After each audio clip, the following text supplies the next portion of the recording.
de dire que c'est une population de consommateurs qui est plus, on va dire, intraitable que ses aînés? Ils sont exigeants, oui. Ils cherchent avant tout une expérience qui est vraie, une expérience qui compte, une vraie expérience partout et tout le temps. Donc c'est en lien avec l'instantanéité et donc ils zappent les marques aussi simplement qu'ils l'adoptent.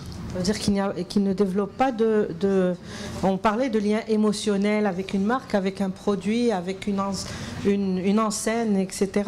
Mais aujourd'hui, c'est une génération chez laquelle ne s'applique pas du tout cette règle. C'est une génération qui est capable de rapidement zapper une marque, comme j'ai dit, au même titre qu'elle est capable de la choisir.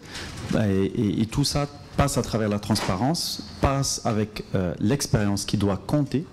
Et comme j'ai dit, une expérience vraie, pas une expérience qui est copiée pour tout le monde. C'est pour ça que la micro-influence est importante, c'est pour ça que la personnalisation est importante.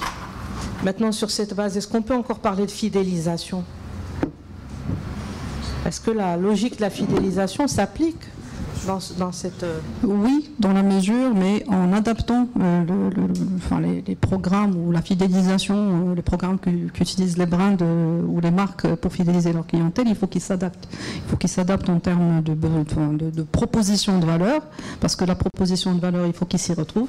Donc quand un Gen Z, il a besoin d'être fidélisé, il a besoin en fait de se retrouver dans ce que lui propose la marque derrière.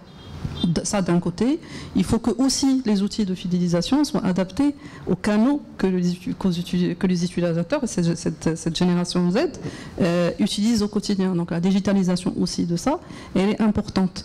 Aussi, ça joue aussi sur un niveau émotionnel, c'est de leur faire vivre une expérience. C'est au-delà de l'expérience du produit, la fidélisation, c'est de leur faire vivre une expérience. Je dis n'importe quoi, un Gen Z qui est fan de foot, ça compte pour lui que la brand lui dise pour te fidéliser, on te permet d'aller assister à un match de foot, on te permet de gagner le ballon du match pour un match important pour le Maroc, etc. Ça, c'est des choses qui comptent pour lui. Donc la fidélisation, elle passe aussi par ça. C'est un point qui est extrêmement valide parce que si on revient à l'acte de fidélisation, revenons tout simplement à l'expérience qu'on fait vivre aux consommateurs. Et je pense que les marques, quand j'ai parlé tout à l'heure de construire des expériences, il y a ce socle technique derrière ces expériences. Et il y a ces digitalisations de ce qu'on va offrir aux consommateurs. Aujourd'hui, c'est compliqué au Maroc de pouvoir offrir des choses qui sont autour dans les programmes de fidélisation. Il y a beaucoup d'initiatives qui se sont développées, notamment à travers les telcos, pour offrir des tokens au niveau des plateformes de jeux vidéo, ou des cartes de recharge, etc. Mais le plus on va digitaliser au Maroc les offres de produits et services pour qu'ils puissent s'intégrer dans des programmes de fidélisation, le mieux on offrira des expériences de fidélisation qui sont intéressantes et qui sont flawless quelque part. Je reviens au premier point que j'ai dit, c'est que cette Gen Z va toujours se comparer l'expérience qu'ils vont vivre à ce qu'ils vont vivre ailleurs. Donc ils ne vont pas accepter de recevoir un coupon qu'ils vont aller quelque part dans un magasin pour aller le retirer pour pouvoir bénéficier dans 3 mois d'un produit ou d'une réduction de 5 dirhams. Et donc cette digitalisation de l'expérience de fidélisation, elle doit se faire, on doit penser expérience d'abord, la finalité doit être d'abord l'expérience et non le programme de fidélisation en soi. Peut-être juste pour compléter, mais ça va être bref. En fait, la fidélisation est parfaitement valide, mais ça nous génère, nous, les marques, beaucoup plus de travail. Parlons un peu du volet publicitaire. Parce que beaucoup de choses se disent un peu sur la partie publicitaire, et notamment le fait qu'aujourd'hui beaucoup d'experts recommandent d'arrêter de s'adresser à cette génération Z sur le même ton, on va dire dans les messages publicitaires, sur les mêmes canaux, avec les mêmes musiques de fond, avec les mêmes rythmes, etc. Et qu'aujourd'hui, il faut innover, il faut aller vers de nouveaux messages, parce qu'il y a une quête de sens. Qu'est-ce que vous en pensez ?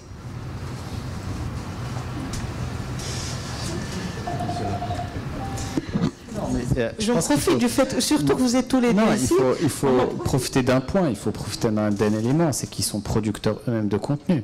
Associons-nous à eux, à cette génération, et co-construisons avec eux. C'est la meilleure manière de pouvoir s'adapter à ça. Je pense que pour un annonceur, on avait proposé effectivement le fait de recruter une équipe à l'intérieur qui serait de la Gen Z et qui créerait le contenu avec eux. C'est la meilleure manière de pouvoir faire des contenus qui soient adaptés à cette génération. Tiens.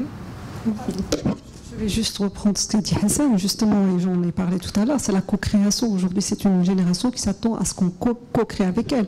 Et la publicité en fait partie. Donc aujourd'hui, si on veut leur parler, d'abord il faut les comprendre, il faut les écouter, mais il faut aussi leur permettre de co-créer avec nous. Et il y a des façons de le faire. Nous. Ouais. Vas-y.